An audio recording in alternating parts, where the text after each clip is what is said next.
దక్షిణామూర్తి వైభవం వింటున్నానని చెప్పాను కదా, అందులో ఒక లైన్ ఉంది. చిత్రం వట తరోర్మూలే వృద్ధా శిష్య గురుర్యువ అని.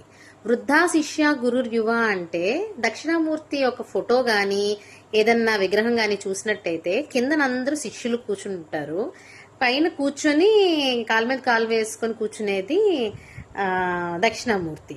అయితే ఆయన యవ్వనంతో ఉంటారు, కానీ కిందనున్న ఋషులందరూ కూడా చాలా వృద్ధులు అన్నమాట. అంటే జనరల్గా వృద్ధులు గురువులుగా ఉంటారు, యవ్వనంలో ఉన్న వాళ్ళు నేర్చుకుంటూ ఉంటారు. కానీ దక్షిణామూర్తి ఏం చెప్తున్నారు, ఆయన చెప్తుంటే బ్రహ్మజ్ఞానం కలిగిన ఋషులు వింటున్నారన్నమాట. అంత జ్ఞానప్రదాత దక్షిణామూర్తి. అందులో ఫస్ట్ లైన్ ఒకటి ఏముంది, చిత్రం వట తరోర్మూలే. వట వట అంటే ఏంటి మనకు చాలా తెలుసు, వటపత్ర సాయి. వట తరోర్మూలే అంటే మర్రి చెట్టు. వట తరోర్మూలే అంటే మనకు మామూలుగా ఏం తెలుసు, నీళ్ళు ఎప్పుడు పైనుంచి కిందకి వెళ్తాయి.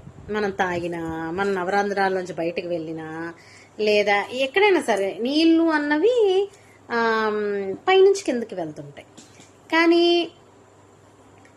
ఈ మర్రి చెట్టుకి ఊడలు ఉండడం వల్ల ఏంటవుతుందంటే, ఊడలు పైనుంచి కిందకి వస్తూ కింద నుంచి పైకి నీరు తీసుకెళ్లేంత శక్తి, అంటే అది చిత్రంగా అనిపిస్తుంది అన్నమాట. మర్రి చెట్టు గురించి మనం మామూలుగా దెయ్యం ఉంటాయి, ఏవో ఉంటాయి, కొంచెం భయంగా ఉంటుంది, ఇలాంటివి విన్నాను నేను చిన్నప్పటి నుంచి కూడా. కానీ ఈసారి చాగంటి గారు చెప్పింది విన్నప్పుడు నాకు చాలా కొత్తగా అనిపించింది. అంటే అబ్బా ఎంత చాలా విషయాలు తెలియవు, చెప్పాలి అని నాకు అనిపించింది. అంటే అందరూ ఇది వినలేరు కాబట్టి నేను చాలా కొంచెంగా చిన్నగా చెప్దామనేసి నా ఉద్దేశంతో చెప్తున్నాను. ఇది ఏంటి అంటే, ఆయన ఒక ఎక్స్ప్లెయిన్ చేస్తున్నప్పుడు మర్రి చెట్టు ఉంది కదా, మర్రి చెట్టు ఊడలు అక్కడే ఫస్ట్ డిఫరెంట్గా ఉంటుంది. ఇప్పుడు మామూలుగా అడవుల్లో వెళ్తున్నప్పుడు బాటసారులు అందులో ఒక అగ్గిది ఏదైనా వేసినా, లేకపోతే వాటెవర్ సిగరెట్ లాంటిది ఏదైనా పడేసినా తొర్రల్లో పడేస్తూ ఉంటారు. ఆ తొర్రల్లో కొన్ని యానిమల్స్ తవ్వేసి చెట్లు చచ్చిపోతూ ఉంటాయి. కానీ మర్రి చెట్టుకి మనం ఎన్ని చేసినా కూడా మర్రి చెట్టు చచ్చిపోదు. ఎందుకు అంటే అది అక్కడికక్కడ నీరు తీసుకుంటా మళ్ళీ అది బతుకుతానే ఉంటుంది. అక్కడ ఒకవేళ చచ్చిపోయింది అనుకోండి, ఇక్కడ మళ్ళీ ఊడలు ఉన్నాయి కదా, ఆ పక్క దాని నుంచి బతుకుతూనే ఉంటుంది. మర్రి చెట్టు చావులేదు. నెక్స్ట్, ఏ మొక్కకైనా మనం విత్తనం వేస్తాం, విత్తనం వేసి పెరుగుతుంది. కానీ అంటే చాలా చెట్లకి మనం విత్తనం వేయకుండా కూడా పెరుగుతాయి. కానీ మర్రి చెట్టు విత్తనం వేయాలి చెయ్యాలి అని ఎవరు అనుకోరు. అలాగే దాన్ని స్వయంభూగా వస్తుందన్నమాట. అంటే దేవుడు ఎలాగైతే స్వయంభూగా వెలిసిన క్షేత్రాల్లో మనకు అంత విశిష్టత ప్రాముఖ్యత ఉంటుందో, సేమ్ అలాగే మర్రి చెట్టు కూడా అంతే విశిష్టత అన్నమాట. ఎవరు మర్రి చెట్టుని వేయాలనుకోరు, ఎందుకంటే చాలా దూరం పాకేస్తుంది, ఒక పెద్ద గూడులాగా అలాగైపోతుంది అని. అది కూడా స్వయంభూగా వచ్చింది కాబట్టి దక్షిణామూర్తి అది ఎంచుకున్నాడంట. ఇంకొక విషయం ఏంటంటే, బాటసారులు ఎక్కడి నుంచో వచ్చి సేద తీరాలంటే దానంత మంచి చెట్టు లేదని అంట. ఒకసారి అలా బాటసార్లు వచ్చి ఒక ఏంటది అనుకున్నారంట, ఏంటి పక్కన గుమ్మడి బాదు ఉంది, దానికేమో ఇంత పెద్ద కాయ కాసింది, ఇక్కడ మర్రి చెట్టు ఉంది, పెద్ద మర్రి చెట్టు, దానికేంటి చిన్న కాయ కాసింది అని. పడుకొని లేచి చూసేటప్పటికి పైనుంచి మర్రి పండు పడింది. అప్పుడు అనుకున్నారంట, అదే గుమ్మడికాయ నన్ను ఎత్తి మీద పడి ఉంటే ఏమయ్యేది, దేవుడికి ఎంతో జ్ఞానం ఉన్నవాడు, దేవుడిని అంచనా వేయగలం మనము అని. అంటే పెద్ద చెట్టు కింద మనం ఎంత సేద తీరుతున్నామో, దాన్ని వచ్చే ఫలాలు చిన్నగా ఉండడం వల్ల ఉపయోగం ఏంటి అంటే, దానివల్ల మనకి హాని జరగదు, దానివల్ల మనకి ఆనందమే పొందుతాం, కానీ దానివల్ల మనం ఉపయోగించుకుంటామే కానీ దానివల్ల హాని జరగదు. ఇంకోటి స్వయంభూ అయిపోయింది, నెక్స్ట్ ఊడలు అయిపోయింది. ఇంకొకటి దాని ఆకు.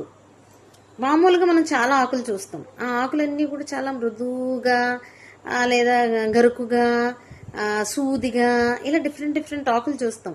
కానీ మర్రి ఆకు మాత్రం ఎక్కడా లేని విధంగా, అంటే బోటనీ చదివిన వాళ్ళు చెప్పడంలో కానీ దేనిలో అయినా దానంత సాఫ్ట్గా మృదువుగా వేరే ఆకేం లేదంట. చాలా ఆకులు మృదువుగా ఉంటాయి, ఆ విషయం మనకు తెలుసు. కానీ ఎండిపోయిన తర్వాత ఎలాగుంటాయి? ఎండిపోయిన తర్వాత కరకర సౌండ్ వస్తుంది, సూదిలో ముళ్ళు గుచ్చుకున్నలాగా ఉంటాయి. కానీ మర్రాకు మాత్రం అలా కాదంట. మర్రాకు మాత్రం చాలా నునుపుగా, చాలా మెత్తగా, ఎండిపోయినా కూడా అది చాలా మెత్తగా ఉంటుందంట. ఎంత మెత్తగా ఉంటుంది అంటే అది ఎండిపోయిన తర్వాత నీళ్ళు వేస్తే మళ్ళీ దానికి జీవం వస్తుందంట. మర్రికి అంత విశిష్టత ఉందంట. మర్రాకు ఎండిపోయిన దానికి నీళ్ళేస్తే బతుకుతుందంటది ఆకు. అంటే మళ్ళీ జీవం వచ్చి పచ్చగా అయిపోతుందంట ఆకు. మరి అదేం చెప్పారు, పచ్చగా అన్నది నాకు అంత ఐడియా లేదు కానీ, గుర్తులేదు కానీ, చాలా జీవం వచ్చినట్టు అయిపోతుందట ఆకు. అది ఒకసారి ట్రై చెయ్యాలి కూడా.